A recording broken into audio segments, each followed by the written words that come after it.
Assalamu alaikum. Bismillah subhanahu. First of all, I would like to thank the Foundation for giving me the opportunity to make a presentation that is taken from my master's thesis. My article deals with a specific aspect of Nursi's Tukt that is relatively neglected in the work done so far, its perception of the wisdom contained in religious prescriptions.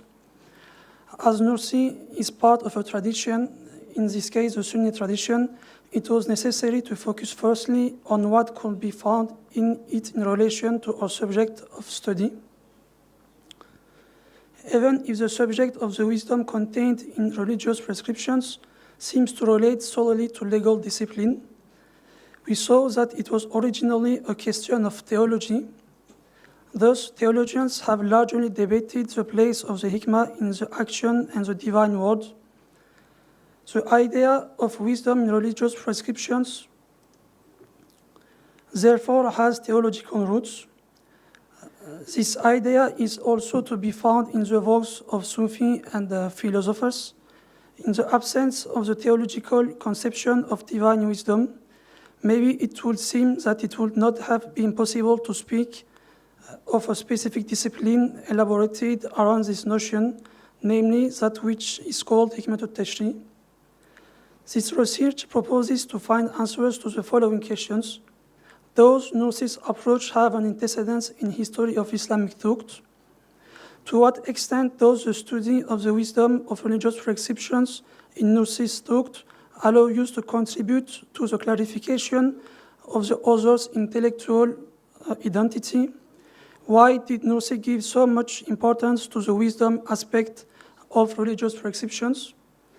Is there continuity or rupture between Nursi and his predecessors, contemporaries, and successors? First, about the theological debates on the hikmah. All theologians agree on the fact that God is Hakim, wise. However, they diverge on the content of this attribute. The essential question posed by theologians was as follows. The divine actions, are they necessarily motivated by wisdom, hikmah, causes, illah, and interest, maslaha? In other words, does the divine will take these elements into account when it creates or orders? According to the Mu'tazilites and the Maturidites, in every divine action there is a wisdom, a cause and an interest that can be understood by human reason. There are, however, nuances between the Mu'tazilites and the Maturidites. While the Mu'tazilites think that wisdom and interest necessarily exist in divine actions, the Maturidites believe that these elements exist through lutuf, divine grace. Those who defended this position were called Ashab Hikmet, men of wisdom. The Jabrites and the Ash'arites refuse this idea. For them, divine actions are not linked to causes and wisdom. To link divine actions to causes and wisdom means for them to limit the divine will or to subordinate it to wisdom and cause. The Ash'arites also put forward the following argument. There are things in the world that contain no wisdom and advantage, such as pests and diseases. This shows that divine action and will are independent of the idea of wisdom. Because of their position putting the accent on the divine will, the Jabrites and Ash'arites were called Ashab Meshiyat, so voluntarist. The divergence on the place of wisdom in the motivation of divine actions is also found in the motivation of religious prescriptions. For the Jabrites, just as there is no wisdom in the creation of God, there is no wisdom in the divine law. The Ash'arites are divided into two groups on this question. While some share the position of the Jabrites, others admit that there are wisdoms and interests in the divine law. However, they deny the causal relationship, illiyah, between them and the law. For the Mu'tazilites and the Maturidites, just as there are wisdoms and interests in divine actions, These elements also exist in divine laws. The principle is clear for them. The religious prescriptions are subordinated to the interest of the servants. The purpose of religious prescriptions is to allow humans to gain happiness in both worlds. About the legal debates on the hikmah, the main questions asked by lawyers were as follows. Do the religious prescriptions and Hikmat-u contains motivations or wisdom, and are these accessible to human reason? And second question, was the justification of religious prescription, ta'lil, based on the hikmah or on the illah? About the existence of ta'lil in religious prescriptions, there are three positions on this issue among the usuli. Those who refuse the idea of justification, ta'lil, are supporters of ta'abbud, servility, or tahakkum, arbitrary. According to this view, the primary objective of religious prescriptions is to lead men to submission to divine orders.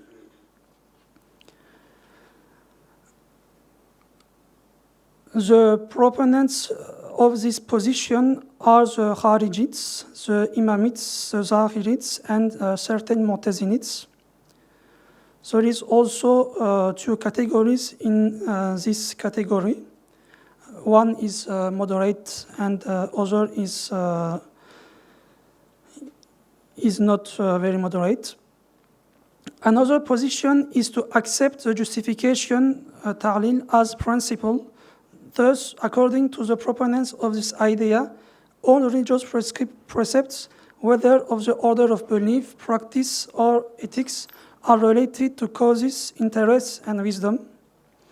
And there is a median position, represented in particular by Al-Ghazali and Al-Shatibi, consists in making a division between the divine prescriptions.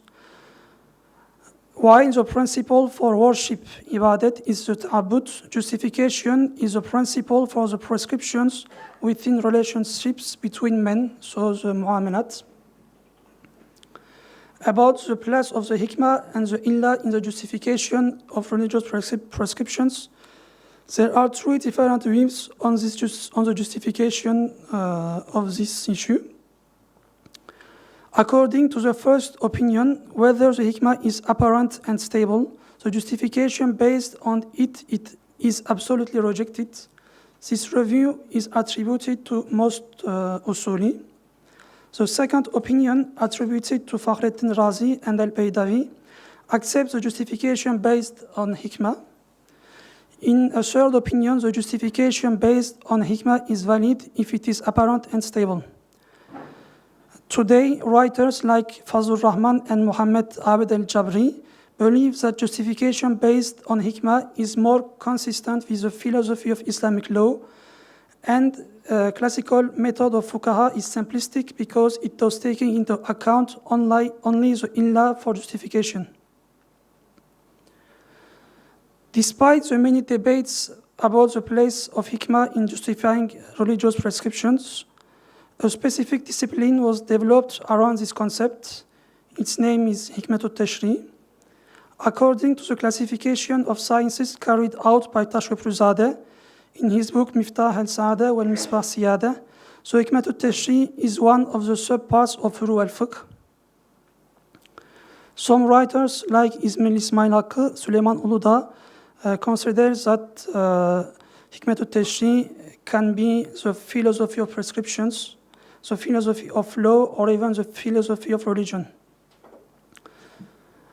Now about the problem of the wisdom contained in the religious prescriptions, according to Nursi. Although the concept of Hikmat-u does not appear as such, we find its meaning in several passages of the collection Risale-i. After analyzing the importance of the concept of hikmah in the Risale-i collection, we will study the methodological aspects related to Hikmat-u, and eventually we will give some examples cited by Nursi. First of all, about the importance of the notion of hikmah in Risale-i. Nursi does not fit into the theological debates about the divine names as they can be found in the works of classical theologians, such as the debate on the origin of divine names. Daniel Gimaret, a French writer, considers that there are three ways of approaching divine names in Islamic literature: lexicographical, theological, and spiritual. Reading the treatise on the divine names and other passages of the collection Risale-i, we note that the exegesis of the divine names in Nursi is of a spiritual kind. So the importance of the notion of hikmah can be explained by the fact that for Nursi, his work is a manifestation of the divine name Al-Hakim, and its focus on the wisdom of religious prescriptions can be explained by the importance he gave to the concept of hikmah in general. About the methodological aspects, we find in the collection the distinction between ta'abudi and ma'qulul ma'na. While ta'abudi prescriptions should be made only because they have been ordained by God, ma'qulul ma'na prescriptions are based on wisdom and benefits that explain God's preference for these prescriptions. The distinction performed in Islamic law between hikmah and illah resumed by Nursi. Thus, in the 27th word devoted to ijtihad, Nursi considers that the door of ijtihad is open, but there is 6 reasons that prevent at that time to go through this door. The 5th reason, while ijtihad is supposed to be heavenly, semaviyeh, Nursi lists 3 perspectives that make worldly arziyeh ijtihad made at this time. The first is directly related to the distinction between hikmah and illah. Nursi thus lies in the continuity of the position denying the justification of religious prescriptions based on hikmah. However, even if Nursi considers the illah of religious duties and prohibitions to be divine order and prohibition, he recognizes that benefits and wisdom may be at the origin of these duties, prohibitions, from the point of view of the divine name Al-Hakim. Apart from the emphasis he has placed on the role that can play the divine name Al-Hakim in the existence of religious prescriptions because of wisdom, Nursi prefers to follow the classical position that is attributed to the majority of Usuli. Now I will talk about some examples of religious prescriptions in Risale-i.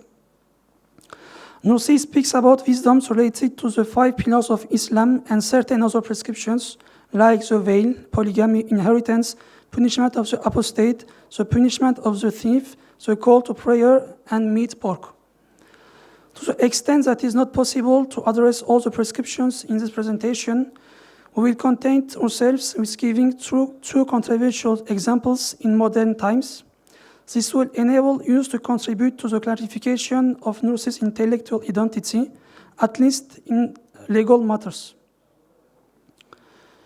About the question of the veil, before studying the epistle of Nursi devoted to the veil, it should be placed in its historical context. It is from the 19th century that the veil begins to appear as the most emblematic sign of the inferior condition of women in Islam. By the end of 19th century, influenced by the reformist idea of Khedive Ismail, Egyptian women abandoned the veil. At the same time, Qasim Emin considers that the use of the veil, as it is commonly practiced in society, has no basis in religion. In the Ottoman side, according to Niyazi Berkes, is from 1908 that the institution of the family, the place of women in society, and the veil began to be debated in the society. 2 camps were opposed on issues related to women, the Occidentalists and the Islamists, while Islamists like Ibrahim Abdul Rashid, Abdul Latif Nevzat, Ferit Vecdi, Ismail Hakkı İzmirli, Mehmet Fahrettin, and others defended the veil in journals such as Sirat al-Mustaqim and Sebilur Rashad. The Occidentalists such as Abdullah Cevdet, Selahaddin Asım, Kılıçzade Hakkı, and Rıza Tevfik criticized the veil in their articles published in the journal Ijtihad. The nationalists, as Ziya Gökalp, they were pretty close to Occidentalists. Even today, the veil is being debated among Muslim writers. Why the majority of Sunni and Shiite religious authorities see a religious obligation in the wearing of the veil. Some authors, as Leila Babes and Mohammed Sharfi, think that this is one of the greatest mystifications that Muslims have ever produced on their own religion, and that this obligation is one of the elements showing the discrimination against women in the Sharia. Facing criticism made by the Occidentalists, Nursi formulated his ideas about the veil in 1910 when he was a member of the Academy of Islamic Wisdom, Darul Hikmat Islamiyya.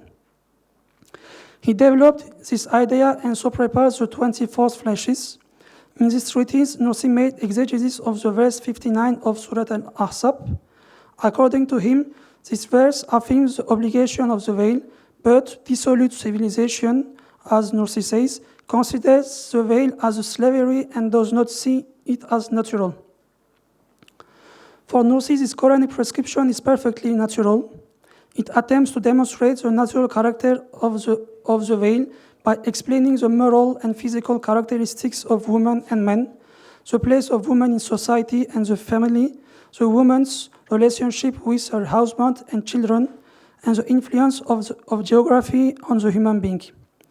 Some authors, such as Éric Chaumont, a French writer, criticize this type of ethical, rational presentation of the veil, which consists in seeing in the obligation of the veil rationally definable advantages for the woman, also for men and for society.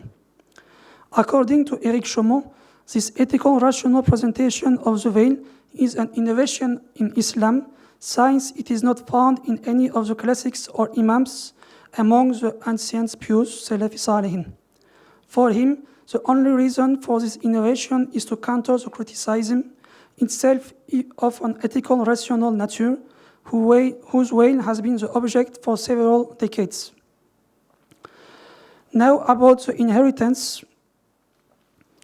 While classical and traditionalist jurists seek to justify the inequality of the sex before the inheritance in various ways, modernist writers believe that it is necessary to continue the revolution in the direction indicated by the Prophet, that is to say, up to gender equality.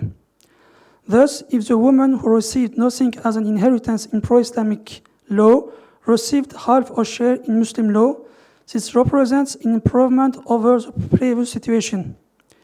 Others, such as Fazlur Rahman, Nas Hamid Abu Zaid, and Muhammad Talbi, advocate this point of view and propose to read the Quran in an intentionalist, finalist way in order to preempt what God meant by what He said when He revealed His word. In his comparison between the laws of civilization and the Quranic laws, Nursi also deals with the question of inheritance. He clearly defends this inequality and describes as unreasonable Western civilization criticizing the Quranic prescriptions concerning the inheritance. Similar explanations can be found in several authors. For example, Fakhreddin Razi justifies that the man takes a higher share than the woman by the obligation to nafaka incumbent on it. This obligation nafaka causing more expenses for men, it will need more good compared to women. Therefore, it is legitimate to privilege man during inheritance. A contemporary author of Nursi, El-Malala Hamdi Yazır, also defends the same approach. According to him, if the woman inherits more or the same than man, it will alter legal equality. This is why God has provided justice by forcing one side to the man nafaka and on the other side giving him a share of the inheritance. To conclude, even if Bediüzzaman Said Nursi did not devote his magnum opus, which is the Risale-i collection, to this theme, the fact remains that he also deals with it. Considering that his work is a manifestation of the divine name Al-Hakim, Nursi places an important place on the notion of hikmah. This explains, in his opinion, his analysis of the wisdom contained in religious prescriptions. He tries to justify rationally, sometimes as a Sufi by using the word esrar, secrets, sometimes as a jurist by using the word hikmet, wisdom, religious prescriptions from the point of view of their wisdoms. whether it is the prescriptions of worship, ibadat, as the 5 pillars of Islam, those relating to social relations, muamalat, such as polygamy, inheritance, or those of the criminal law, uqubat, like apostasy and theft. Nursi defends them with ardor by affirming that all the prescriptions of the Sharia contain wisdom. As much as he defends certain controversial issues in modern times, like apostasy, theft, polygamy, and the veil, it is not possible to classify it among the reformist and especially modernist authors, at least in legal matters. It emerges from his remarks on these various questions, but also on ijtihad, that Nursi can be classified among the traditionalist authors who are characterized, according to Hervé Bleuchot, a French jurist, by their attachment to traditions and their will to defend classical Muslim law. Thank you.